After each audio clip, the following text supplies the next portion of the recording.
And welcome into We Talk Sports Good. We are here on another Wednesday.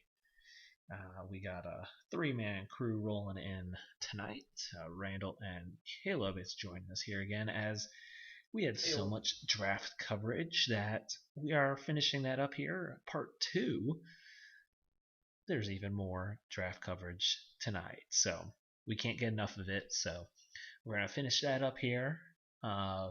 I know Randall's prepared some UFC notes for the big fight card this Saturday, as it is going to return this time. As I think it was a month ago when the last time Dana White was talking about doing the Fight Island, and kind of started talking about it, and then next thing you know, like the next day was when they had to pull the curtain on, close on it, but now it's back again because they're in Jacksonville, right? So they got the all clear on that. So yeah, Jacksonville. It'll be this event, and then they'll have two more fight nights after that, like next week, I think. So we'll cover that near at the end, and then maybe some other notes here and there that I don't know if you guys watched any. I watched at least the first Korean baseball game that was on ESPN. God, no. Recorded it and watched it yesterday morning there, so should record and watch some Korean baseball. Yeah. I know you texted me and were like, "This is your chance if you wanted to start catching up on baseball." No, not the same. I will not be watching that. How was it? It was pretty good, actually. It was a 4-0 game with 3 home runs, 1 big bat flip. So it was pretty solid, actually. They had, I know they were talking about how like it's sometimes a mess, but the game was pretty clean play game. It wasn't like everyone was obviously still very talented in it. I would chalk it up to a solid AA baseball game. I mean, that gives me hope. If they've got that going on, then hopefully we've got sports this year. Yeah. What's the deal with the bat flips and their league? Like, I hear everyone talking. They just bat flip more, or? Yeah. Oh yeah, it is extremely common. So they're basically a-holes. Is what you're telling me. It's encouraged too. Oh, I like it. Yeah. I'm a fan. Is there more fights? No, it's more accepted too. Like, oh, okay. See, I was hoping it was kind of like minor league hockey, where they're like, no, we want you to fight. Please do it. There's nothing better than a minor league hockey. Oh, dude, the Mudbugs? Shreveport Mudbugs, baby? It's the best.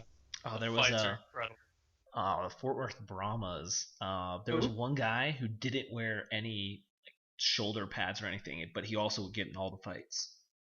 He didn't wear shoulder pads? He didn't wear any pads? Nope. He made it. Was he from the movie Goon? Have you all seen that movie? No, I've heard to watch it though. It's actually really good. I like it a lot. It's a Goon too, I'm pretty sure. It is not as good. I have seen both. Yeah, so record a game. It's not bad. They had the Korean like Adam Schefter on during the game. What? Okay. Yep, that's what I'm pretty sure they called him. He's the one they called it that? Called him that? Yeah. I don't know if that's acceptable. That one up. Yeah, I'm not gonna touch that one. Good lord. That's what they called him. They said he's the one that breaks all the news for the KBO. Okay. So. Good for him. Yeah.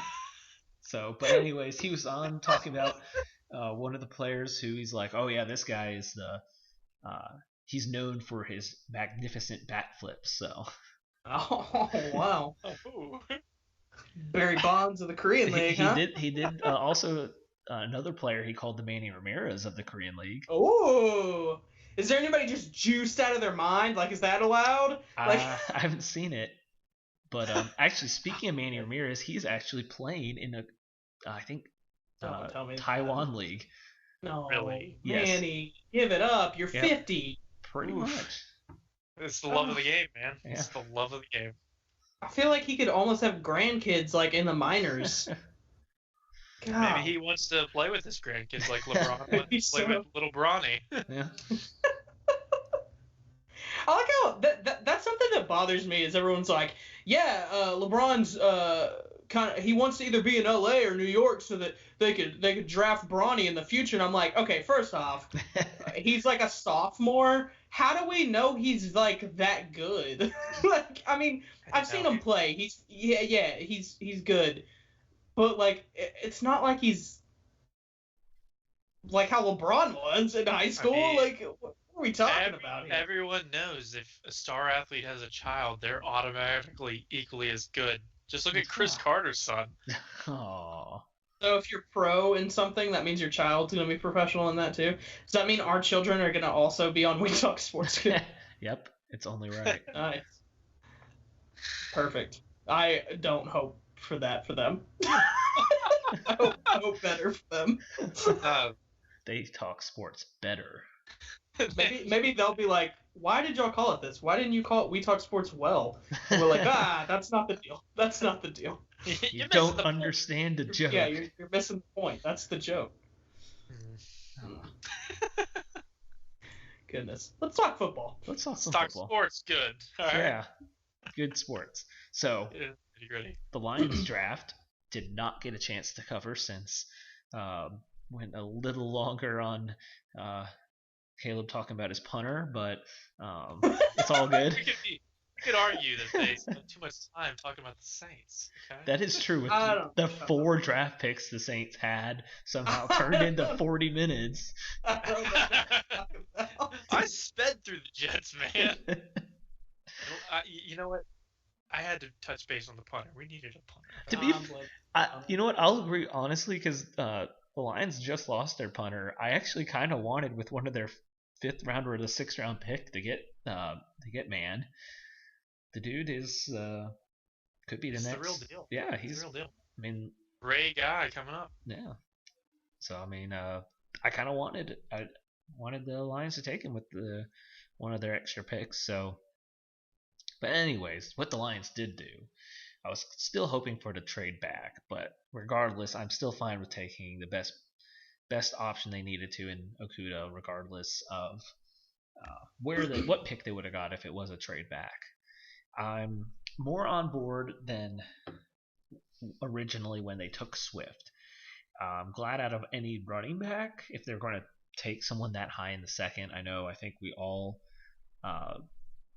did we all have Swift as our number ones? I had Swift as my number one.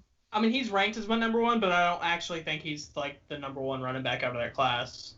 To me, it was like Swift was my 1A and Dobbins was my 1B. I like both of them more than Jonathan Taylor. Yeah. So I mean, out of if anyone early second, I was going to say Swift was pretty much the best target. I liked Hilaire, but I wouldn't have taken him first or early second. But what the Lions still did the rest of the draft made me feel a lot better with taking Swift that high. I was looking more for early third running back, my thoughts, but the fact that they could still get a good pass rusher in Okwara, which they have his brother too, the Lions. So, oh yeah, they do. I didn't even think about that. Yeah, so they have both brothers there, and then they turned around and got Jonah Jackson in the third, which is a huge get.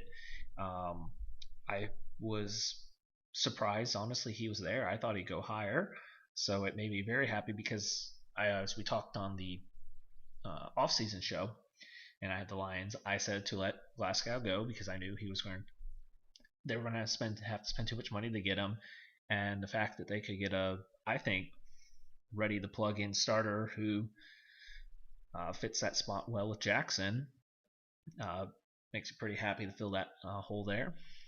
Maybe him and Decker can have no Ohio State 2 offensive linemen will help, and then Stenberg was kind of, I guess, surprising to see back-to-back guards, but from what I've seen at least, I think he has a potential maybe being that just 6 offensive linemen he might plug and play as much as they can. might be the first guy in. Seems pretty interesting from what I guess I've heard on him. So I don't know a lot since being the Kentucky and how they had to kind of run their whole team with Bowden moving the quarterback and just pretty much running the spread offense, option offense. You didn't really get to see as much of his pass blocking, but I still like getting that depth on the offense line because any extra help you can on for Stafford is always a plus, and especially after taking a pass rush in the corner, address the two big needs. Cephus is interesting. With Big Ten, I've seen a lot for Cephus in the on TV, so I think he has good potential to kind of get some, I guess, every now and then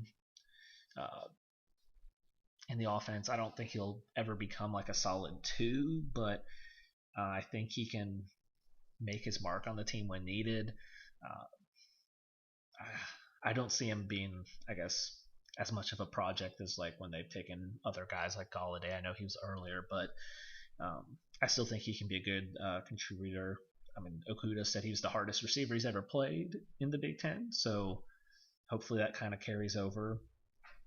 I'm not sure on the Huntley pick. I still don't know. In the 5th round there was a lot of guys that I was hoping for at that time, but from what I've seen is he could just be someone that kind of flexes around. I think they said he ran a 4.3, so he's fast. So at that point, just takes speed there. And might be looking for a special teamer too. Yeah, that's what I I'm think thinking. That he's there for kick returns, punt returns, things like that. Because he is a good punt returner. I think he was a pretty good receiver out of the backfield. So there's potential to just kind of, like you said, be a returner. New Zach Zinner. Flex, yeah, maybe. Or just flex him around in the slot, just move him around. Just get him the ball in short routes. Quick pitches, just whatever to use the speed he has. And then the back end, the interesting name of, I don't know how to say the Utah defensive tackle, but I know a lot of jokes were made on Twitter after it.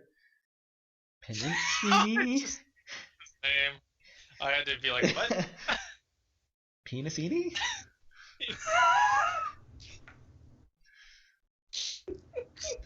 We'll just go with John. Yeah. Yeah, we'll Good just go old with John. John from Utah. John from Utah is going to get some draft jersey sales. I'll tell you that. I did look up a pronunciation. It is Pen Penisini. Okay. Penisini. Yeah. So Do we have a gauge on what number he plans to wear? I will double check that here after here in just a minute. That's important. That is important. I'm going to go see that right now. As I finish up, just I do things like. Could take an interesting turn with a significant number. That is true. I'll go double check on that. And then Cornell with the last pick, I think that was a solid one. 1-year starter who kind of played tackle and end.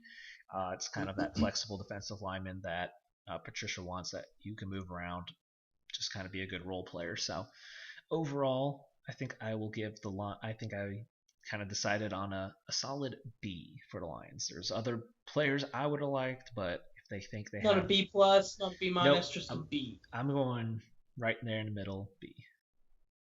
I might give them a B plus. Just their first 4 picks are just so solid to me. I mean, Okuda, you got the best corner. Swift, arguably the best running back. Okwara, good enough edge rusher there. Good pick in the 3rd round. Jackson, anytime you can get a guard in the 3rd round, I mean, that's solid. You can either have him there for depth or future starter. And then even Cephus, is it Cephus or Cephus? I'm not positive. I think From it's Wisconsin. Cephus. I like that guy a You lot. like him? I mean, yeah, I like him a lot. He doesn't even have to be a number 1, number 2, No, or yeah. anything. Not even number 3. He's number 4 wide receiver. Give Stafford just somebody else to throw to. I mean, that frees it up for Galladay, because Galladay's a dog. I mean, that guy, when the Jets and the Lions faced off, man, Galladay was just, I was sweating bullets. That man was incredible. That's what turned me on to Galladay there, but he's a great pick. That'll be interesting. I mean, I think he's going to be he was very. I liked him in college. I just wasn't sure. There's a lot of I don't know concerns, I guess, for him in the pros. But I mean, that late though, I think he could be at least still a contributor.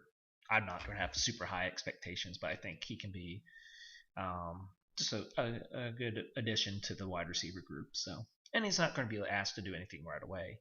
You still have Marvin Jones, and they brought back Amendola to play the slot. Hawkinson needs to be a huge factor this year, so he's just going to slide in there and just kind of make a play here once in a while and kind of add some more playing time. Also, unfortunately, the Lions have not released their rookie numbers yet. Ah, dang it. Yep. That's big for him. One guy, I mean, I'm going to keep talking about Cephus because I like him a lot, and the reason I do is he reminds me so much of the Jets wide receiver Quincy Enunwa, who is hurt, and he's not going to play football probably ever again, but he just runs. Yeah, I saw that report that he's out again for 2020. Yeah, he's out. I mean, he's done. He's done. But man, if you've ever watched Quincy Enunwa play, dude runs with so much aggression. I mean, he's such a hard downhill runner. He'll run you over. He can even juke you out. And I think that that's something that they can get out of Cephus. Now, I mean, I would be looking for him to start showing some sort of production by year 3. I don't think he's going to be an immediate contributor. Okay. Well, I was going to say, before we move to some of the other things we had mentioned, Randall, I want to give you a little more time on the Saints draft if you'd like. Ooh. If you'd like. I didn't know since we kind of cut your time short on the Saints last time. I mean, so, I mentioned a little bit. I mean, I won't go very long because I said pretty much everything I wanted to say. But, my thing is still that, Rooney's really high on this. He's really happy.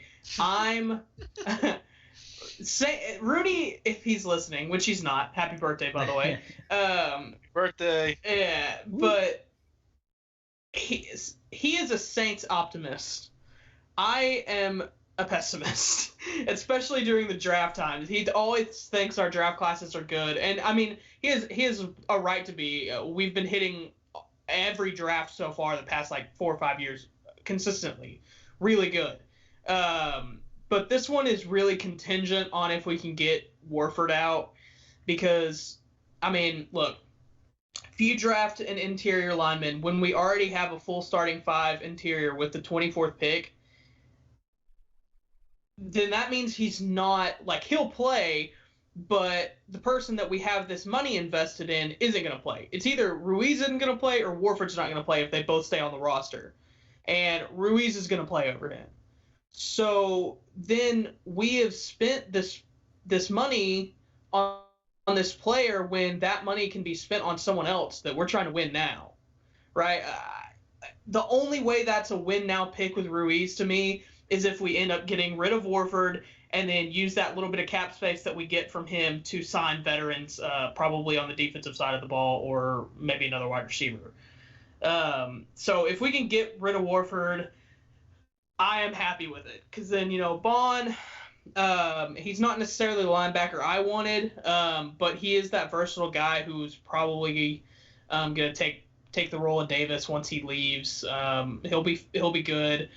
Troutman, I'm excited for. I don't think he's going to make a big impact this year, but he was more of a future pick. And then Tommy Stevens it's just kind of cool. It's just kind of a cool thing where it's this is our this is our Taysom once Taysom becomes what we hope is our Breeze type of thing. This is the Taysom role once Taysom steps up and tries to be the starter. As long as we, I mean, I don't think most likely Winston's not going to come back, right? I mean, yeah, I don't think he will. And we didn't even sign him. Promises to be the starter. Yeah, which I doubt. I mean, unless he shows something ridiculous like in the preseason or something like that, or if Breeze goes down or whatever. But I don't think he will. So yeah, just that Tommy pick, just knowing that he's probably going to come in and be what Sean wants out of Taysom down the road is kind of cool. So I'm fine with the draft as long as we get rid of Warford and make some cap space so that we can make moves to win now. Well, I know something we talked about we were going to do, but we can now cover is the worst drafts. Yes. And I think Caleb is armed and ready to go on that one. Well, I mean, I don't know if they're the worst draft, but it's certainly a questionable one. Again, I'm not an AFC East guy, but the Philadelphia Eagles. I mean, what are you doing? You drafted Jalen Hurts in the second round. That alone just kind of puts it at the bottom. One of the worst drafts in my opinion. Mm-hmm. I mean, yeah, they picked up wide receiver help early in the first round there with Jalen Reagor, and I think that's a solid enough piece for them. But I mean, you got to double dip with probably the first two picks, in my opinion. I mean, you got Carson Wentz, and yeah, maybe he can't stay healthy, and that's why you pick up Hurts there. But I think you just look for a backup quarterback in a later round. I mean, I've seen reports that maybe they're trying to utilize Hurts to be kind of the Taysom Hill type role, and apparently a lot of teams are looking to do things like this. But I mean, Taysom Hill, he's the better Lamar Jackson according to some people. But but no, I just don't think that Jalen Hurts makes a lot of sense for the Eagles, at least at the second round. If you pick him up there, maybe in the third round, sure. But you just signed Carson Wentz to a pretty decent contract there. Mm-hmm. So I don't know. They got decent pieces later on. I mean, they got Kevon Wallace in this fourth round, a safety out of Clemson. I think that's fine. They got 3 wide receivers out of the draft, and I'm sure Carson Wentz is at least happy about that. But in my opinion, I mean, I think they just could have double dipped the wide receivers first 2 things, or at least got a corner first 2 picks. I know they got Darius Slay. But I don't know, man. I needed a couple more pieces. That defense is not great. Well, I'll jump in. Yeah. The Vegas Raiders is always John Gruden's kind of he's on his own board, man. I'll tell you what. Raiders. And you know what? I don't know if you guys had saw, but his big board was literally right behind him in their draft shots. Oh, I saw that. Which at the point though, they draft everyone like a round early, so everyone's like, no, that's fine. That's whatever. Take him that early. Wow. There's a couple players I like that they drafted, but they took 3 receivers in their first 4 picks. And yes, Ruggs was great, but you didn't need to take 3 receivers, and you don't have I don't understand that. One, why did you take 3 receivers that you don't need all of them? You have bigger needs. You're still the Raiders. You still have other positions you need to cover. It's not that I don't like Bowden or potential maybe Bryan Edwards, but why take 3 of them when you have Williams didn't play bad. They just wasn't. He would have been better if he was opposed to a speed guy like Ruggs. They have a good. Their tight end play was good. Jacobs was played well. Like, you didn't need 3 of them. And Arnett, did you really need to take him in the first? Now I know people had him in the second round grade, and they didn't have it. So why didn't you figure out a different package maybe to move back? And pick up some extra picks if you still wanted him. Even if you just moved to the end of the first, you could have still probably picked something up. I just don't see why they didn't maybe explore more on that instead of taking him right there at 19, because I really don't think anyone was going to take him that close. I mean, they picked up some more Clemson players at the end. I think Muse will be a decent I think Muse will play a long career. I don't think it's going to be anything special. I don't think he's going to be like this 10-year starter. I think he'll play for like 3 or 4 teams. He'll bounce around, start here and there, be a great special teams contributor. He's versatile, but the dude can get burned pretty well. I know he has a good 40, but I just remember watching him just get turned around. Maybe it's not the speed. Maybe it's just more of the agility. Gets caught on some double moves. And then Simpson is a good pick. But man, Gruden likes drafting those Alabama and Clemson players.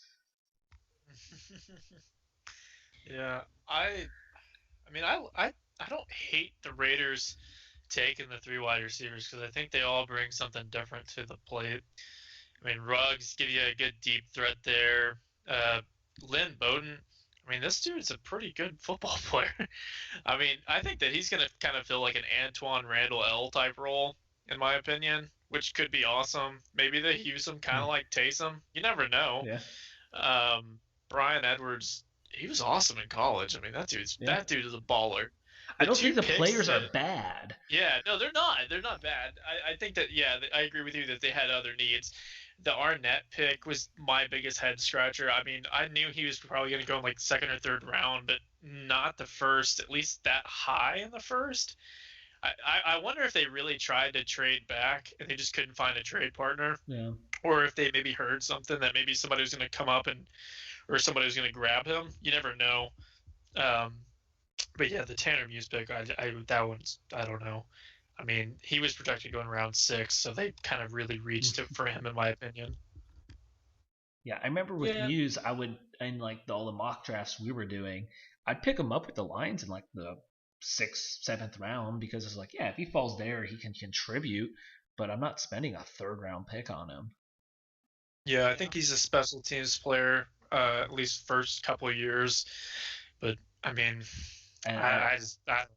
he's pretty slow-footed. Yeah, I was gonna say as I click him, the first thing it says is surprise people with the second fastest 40. However, he runs well in straight lines, but struggles to change directions. Which, yes, that's like, yeah, if you run straight line, but that's not going to ever happen. You know when that happens? Special teams. Special teams. Yeah. As coverage, unless he's only. Hey, you can only run deep, man. That's the only coverage I'm allowed to do. I kind of wonder if they drafted him to be a linebacker. That's, yeah. You know? Maybe.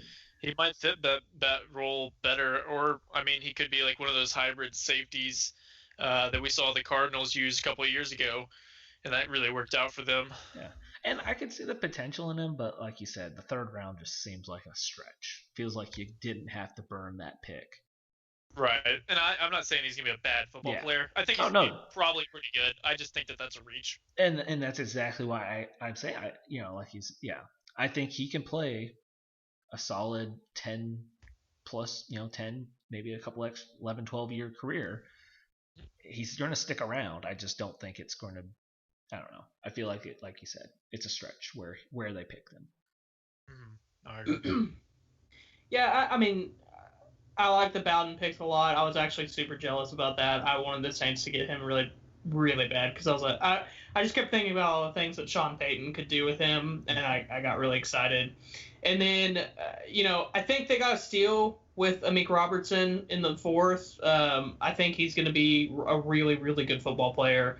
Everyone says he's in the slot, but I got to be honest, everything I saw from him did such a dog, and he's so good at press coverage that I think his ability in press coverage can make up for some of his downfalls where he could still potentially play on that outside. I know he's really small, but I still think he can potentially play as an outside corner.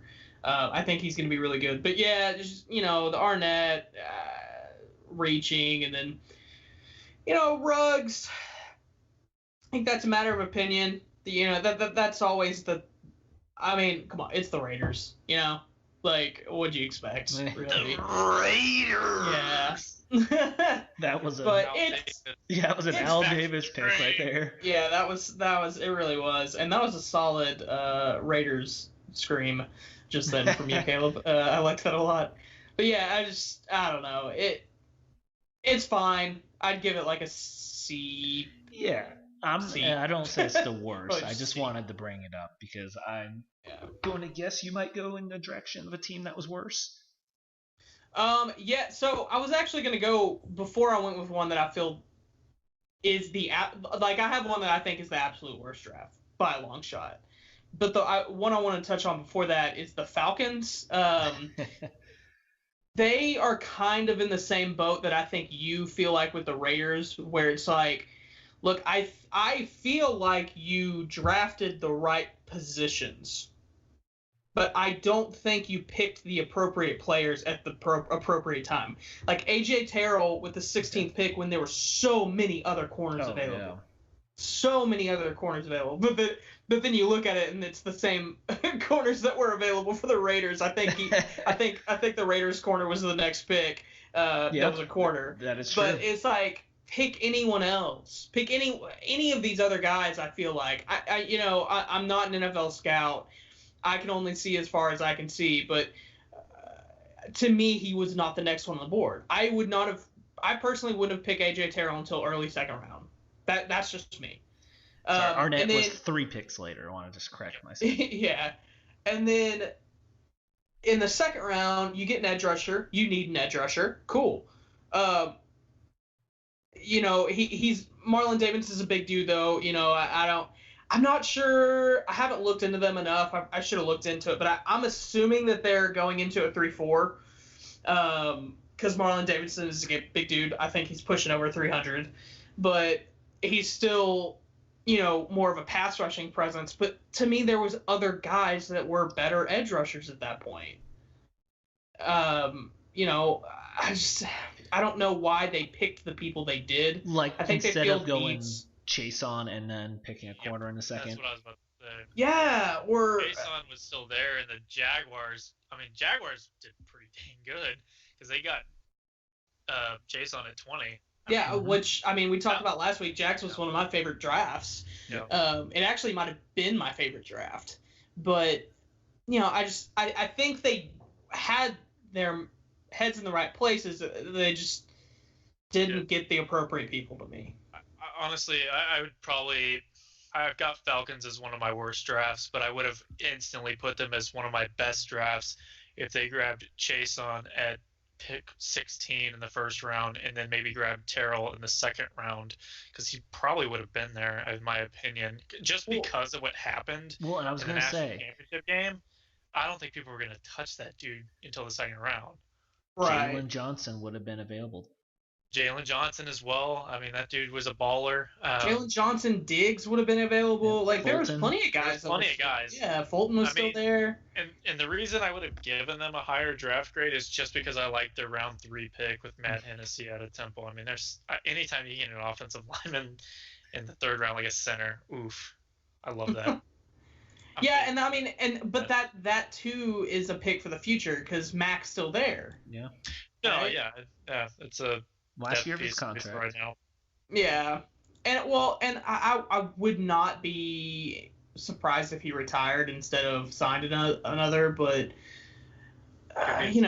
trade person, never know. If Hennessy performs well in the preseason, maybe. Heck of a name too, by the way. But then you get the punter in the 7th round. You gotta love that, because I'm pretty sure Osher's gone, right? I believe so. Mm-hmm. Yeah.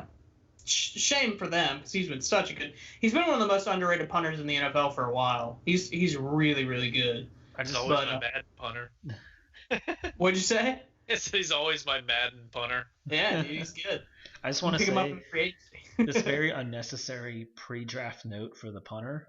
Sterling Hofrichter is a small punter with smaller hands, but he has an above average leg strength and he's accurate. I thought it was gonna be even worse. I thought you were gonna be like, small punter, small hands, but such a big heart. Like, he's got spunk. I like what this kid brings to the table. Don't draft him. He can't throw fake. Yeah, they pretty much played their hand on that one. You for sure know he's not gonna be trying to throw a fake. Yep. Good old Sterling looks like he could be going into the finance industry, though. He looks like a finance bro. I'm looking at a picture of him punting. His hands do look kind of small. His hands look kind of small. Little bit. Aww. But that's one of my worst teams that I did not particularly care for their. I would give them, I wouldn't fail them. I'd give him like a D. I would give him a C- just because yes, they filled their needs. They just took the wrong people. So Yeah. You tried. You're a C-. You tried. Congratulations. Man, I don't know if anyone's got these guys here, but they should be here. It's the Green Bay Packers. I was gonna say, I think was that where you're going, Randall? With no. Oh. No, I don't know where he's going, but the Packers. You got Aaron Rodgers. I mean, I feel like we might have touched base on this last week. I just can't really remember, but Jordan Love probably gonna be a baller later down the road. But I mean, you got a window here with Aaron Rodgers. I mean, you've got arguably the best quarterback in the league in Aaron Rodgers. I know Randall's going to disagree because he's got Drew Brees. But man, Aaron Rodgers is still performing at a high level. There's been talks that maybe the coach and him don't get along.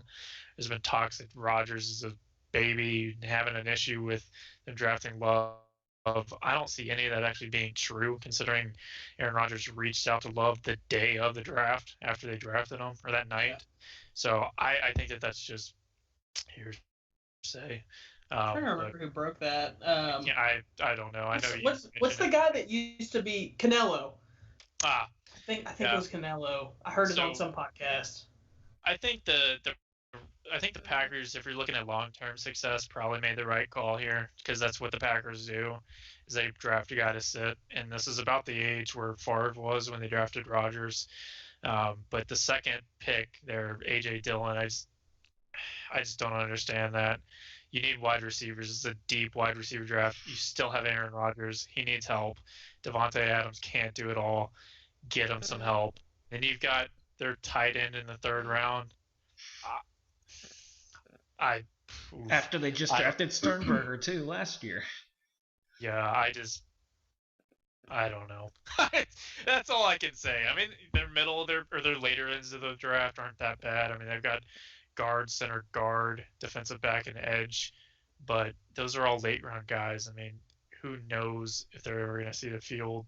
They're probably just depth pieces and special teams guys as far as the defensive back goes. I don't know. I'm giving them a D plus, maybe.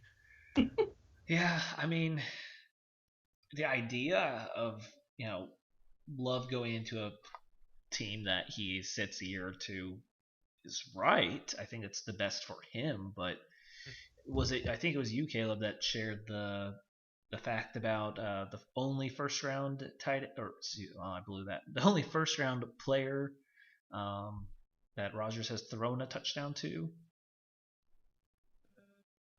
Oh no, it was not me. Was not me. I have no idea. That's a fun fact that I do not know. Well, there's one player that Rodgers has thrown a touchdown to that was drafted in the first round. Do you know who it is? I tell you, it's not Greg Jennings, but that man. I don't know. It was this year, and he was not drafted, of course, by the Packers. He caught one touchdown. Who was he drafted by? The Jaguars.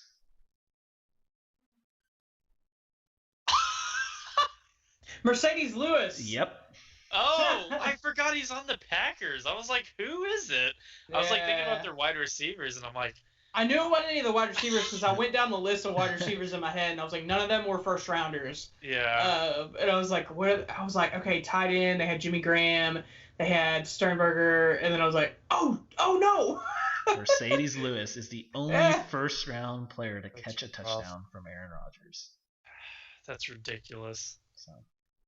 It's honestly ridiculous. I mean, I just don't understand. You've got just an amazing quarterback. You had a bye week. Yeah, just literally draft somebody, help him.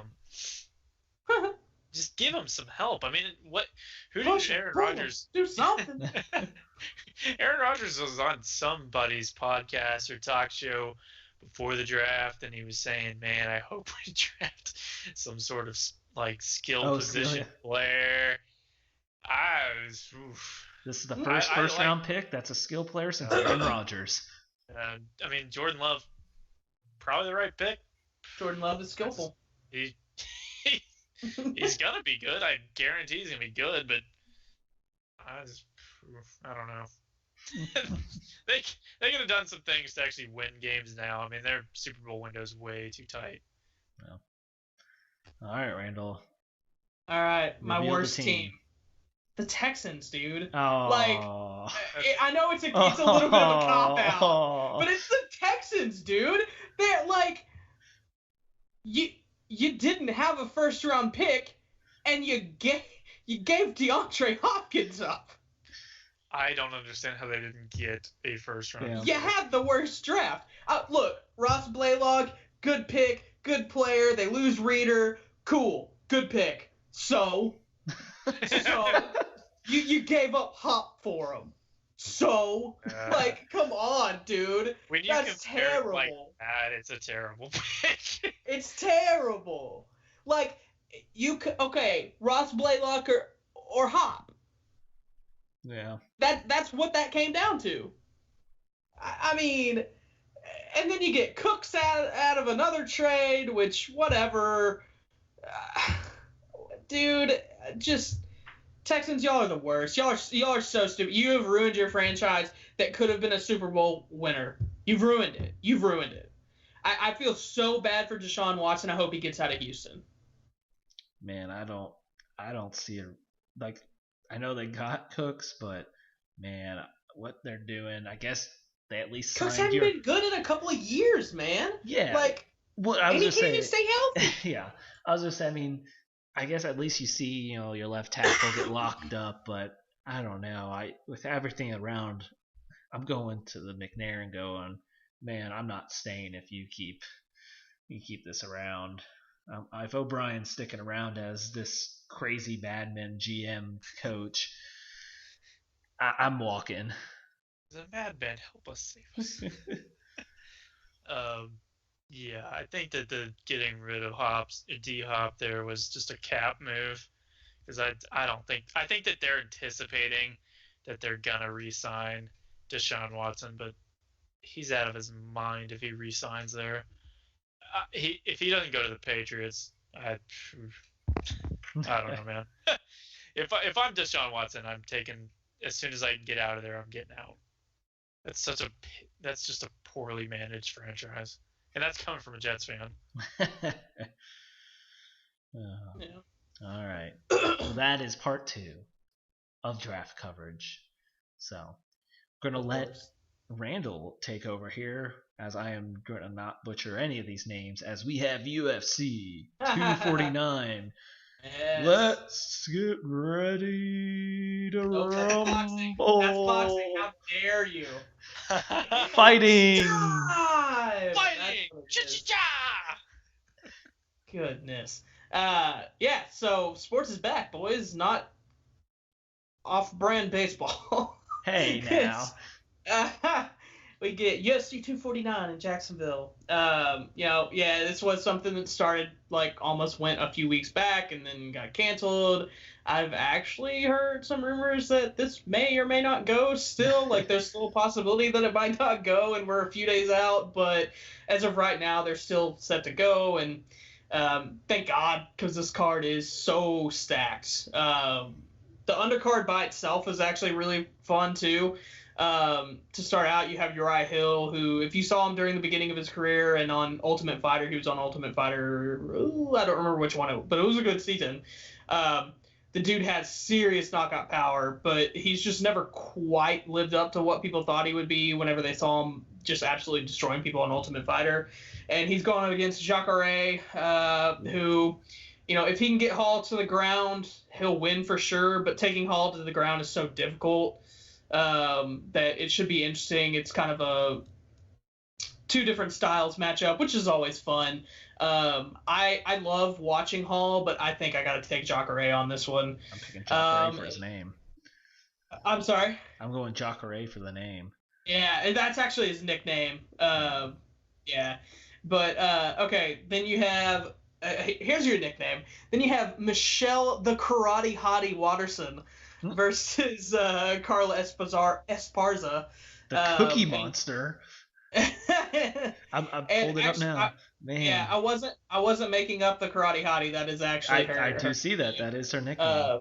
She's a big fan favorite. She's been really good. She's kind of not been as good lately, but you know, she is that fan favorite. But as far as this wrestling, will be really tough for her. I want to pick Watterson, but I think Esparza's probably going to win this one. I'll pick Watterson. There you go. Yeah. Yeah. Well, okay. But then you've got the legendary Fabricio Verdum. I do remember Verdum. Yeah, he's coming off a 2-year suspension for Musada. You know, he's going to face Olenek, who is famous for basically choking people. But this probably will not be the best fight on the card. The real test is going to be to see if there's rust on Verdum. But honestly, I think Verdum will pretty much win it. Olenek's kind of, you know, he's good at getting on the ground and choking people, but Verdum's just this all-around fighter who's basically a legend. So I'm definitely going to go with Verdum. I do know these next two. Yeah, I was just saying, this is, if you're a non-UFC fan, you might actually think this is like the headliner of the entire event. Well, this would have been the headliner like 10 years ago, which was when I was peak watching UFC. Yeah. This headliner is actually it's fun. Anthony Pettis versus Donald Cerrone, two guys kind of ending the near of their careers, nearing the end of their careers. I said that backwards. But you know, Cerrone loves having wars with people. Pettis at one time was like probably the most exciting striker in MMA. He had all the crazy highlights, you know. So this one should be fun because both guys they'll definitely want to put on a show. They're not really worried. I don't think they'll be worried about getting hurt at all. I mean, that's not their thing. They're not worried about trying to get it to ground. They're going to try to put on a show and give you a little taste of what's going to come on the main card. I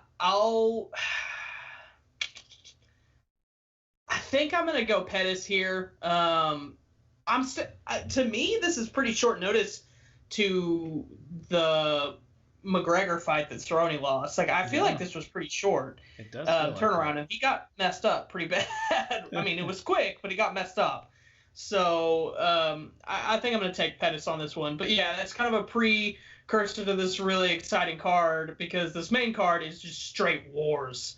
I mean, so you start out with Greg Hardy versus De Castro. You know, Greg Hardy's still raw, especially the last time I saw him fight, which I'm pretty sure I saw his last fight. I don't think he's fought since the last time I saw him. But he had improved a lot since the first time I saw him in the octagon. So he's just, I don't know, he's just so big, strong, and fast. He's just massive. It's honestly kind of hard for me to see him losing this one. Obviously, De Castro is the more experienced UFC fighter or MMA fighter, but I'm going to go Greg Hardy. You know, he goes all out and as much as I hate him as a person, he is actually an entertaining fighter to watch. So I think I'll go Hardy on that one. And then this might actually be the fight I'm the most excited for. Jeremy Stephens versus Qatar. Stephens just, he hits so hard, but then, you know, Kattar likes to move forward, but just a little bit more technical than power. So it should be interesting to see if that technicality wins over Stephens just catching him. Because if he catches him, it's over. But that one's really going to be really fun to watch. And then this is one, I feel like a lot of people, you probably know Ngannou, right? Yeah. Francis Ngannou. Yeah, versus I do remember. Yeah, versus Rosenstruck. And Ngannou's the one that has like these, he's massive. The dude is absolutely massive. He's got like all the crazy highlights of just absolutely murdering people. Like, he hits so hard. Like, you know, we talk a lot about the hardest hitting boxing. He might be the hardest hitting fighter in the world. Like, he might hit harder than Wilder. But, I mean, both of them have insane KO power. It wouldn't surprise me if either one of these guys are fighting for the heavyweight title at some point. But this will be really fun just because they're going to be dropping bombs. But I got Ngannou on this one for sure.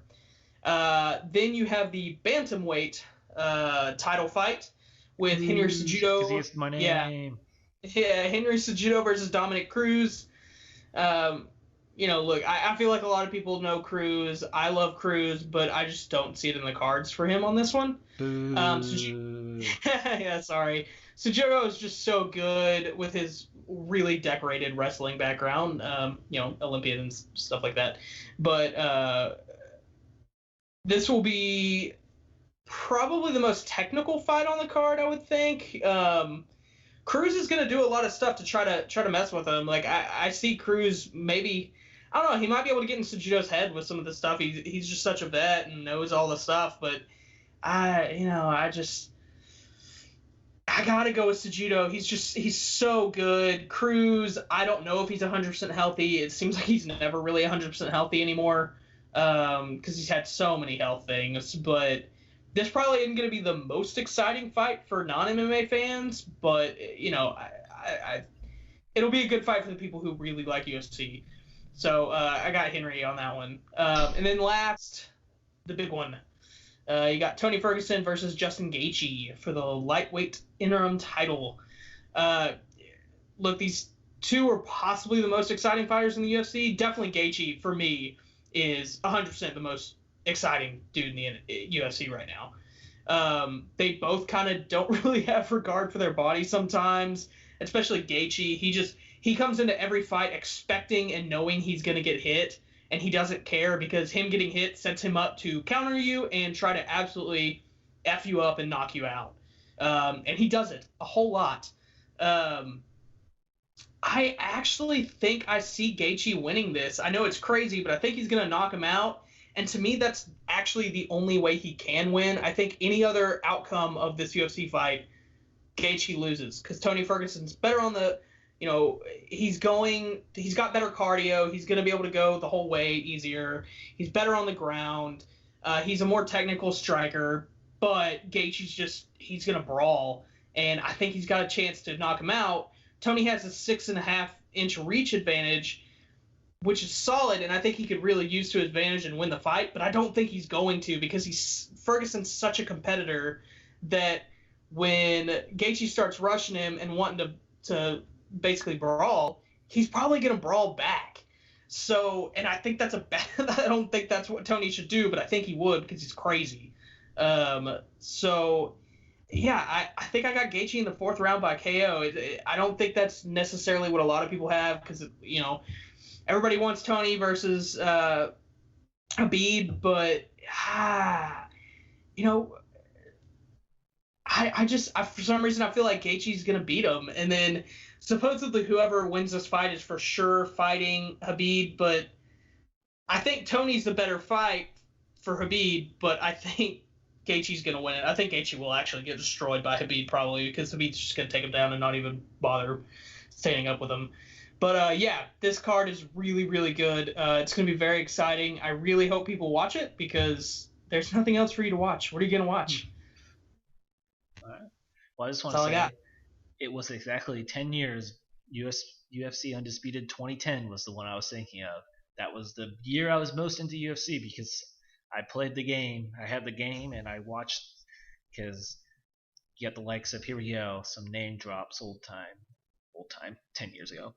Junior Dos Santos. I know some of them still fight, though. You had Kimbo Slice in the game. Oh, Lord. Yeah. Rest in peace. Brock Lesnar was on the cover. Yep. Frank Mir. Roy Nelson. Oh, Big Country, baby. Big Country with the mullet and the gun. Let's go. Stefan Struve has to be on there, all 6'11". Yep. Stefan Struve, Cain Velasquez. There's Wordham on there. Wrestling. Forrest Griffin. Oh, yeah. Quentin Forrest Rampage. Griffin, Stephan Bonnar was like 15 years ago the other day, and it was like what put UFC UFC on the map. Quentin Rampage Jackson. Yeah. John Bone Jones was in that one too. Yep. You could play good old Chuck Liddell. The Iceman. Tito Ortiz. That's the brawl right there, Chuck versus Tito. Anderson Silva, Dan Henderson.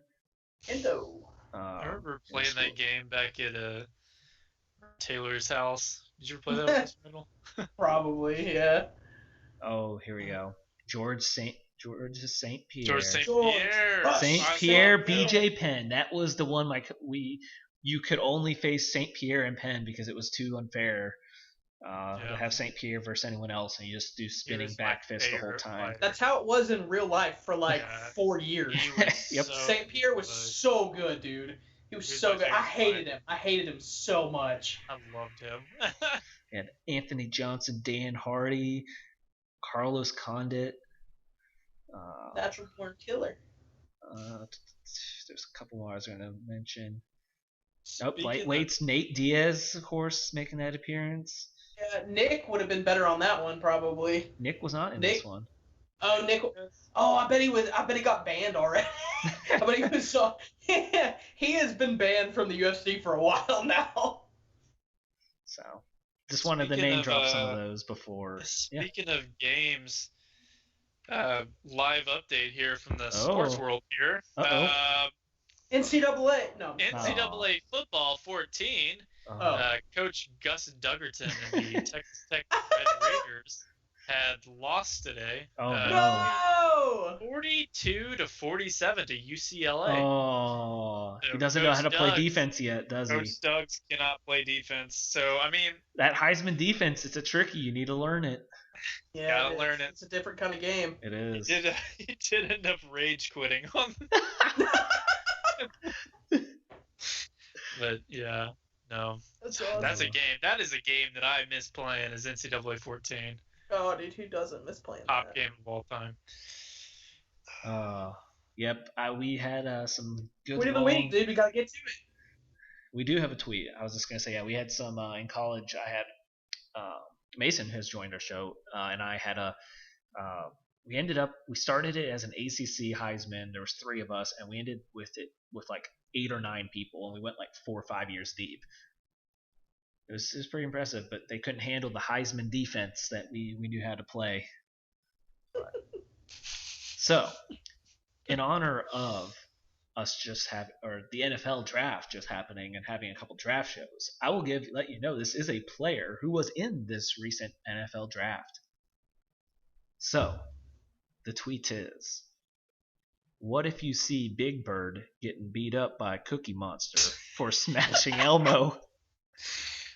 This is this year's draft? This year's draft. That's the tweet? That's the end of it? Yep. What if you see Big Bird getting beat up by Cookie Monster for smashing Elmo? Wow. Wow.